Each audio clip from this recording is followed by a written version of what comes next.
चाणक्य अपमान भुला नहीं पा रहे थे। शिखा की खुली गांठ हर पल एहसास कराती है कि धननंद के राज्य को शीघ्रातिशीघ्र नष्ट करना है। चंद्रगुप्त के रूप में एक ऐसा होनहार शिष्य उन्हें मिला था जिसको उन्होंने बचपन से ही मनोयोग पूर्वक तैयार किया था।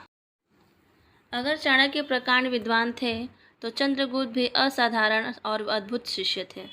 चाणक्य बदले की आग में इतना भर चुके थे कि उनका विवेक भी कई बार ठीक से काम नहीं करता था। चंद्रगुप्त ने लगभग 5000 घोड़ों की छोटी सी सेना बना ली थी।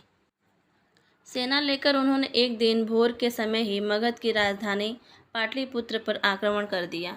चाणक्य धनानंद की सेना और किलेबंदी का ठीक आकलन नहीं कर पाए और दोपहर से पहले ही धनानंद की सेना ने चंद्रगुप्त और उसके सहयोगियों को बुरी तरह मारा और खदेड़ दिया। चंद्रगुप्त बड़ी मुश्किल से जान बचाने में सफल हुआ। चाणक्य भी एक घर में आकर छुप गए। वह रसोई के साथ ही कुछ मन अनाज रखने के लिए बने मिट्टी के निर्माण के पीछे छुपकर खड़े थे। पास ही के चौके में एक दादी अपने पोते को खाना खिला रही थी। दादी ने उस रोज खिचड़ी बनाई थी। खिचड़ी गर्मा गर्म थी। दादी ने खिचड़ी के बीच में छेद करके गर्मा गर्म घी भी डाल दिया था और घड़े से पानी भरने गई थी। थोड़ी देर के बाद बच्चा जोर से चिल्ला रहा था और कह रहा था, जल गया जल गया। दादी ने आकर देखा तो पाया कि बच्चे ने गर्मा गर्म खिचड़ी के बीच में उंगलियां डाल दी थी। दादी बोली, तू चाणक्य की तरह मूर्ख है।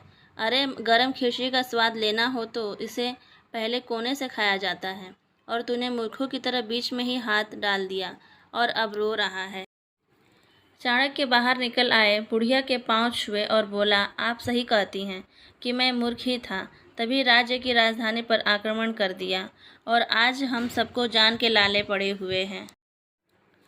चाणक्य ने उसके बाद मगध को चारों तरफ से धीरे धीरे कमजोर करना शुरू किया और एक दिन चंद्रगुप्त मौर्य को मगध का शासक बनाने में सफल हुआ।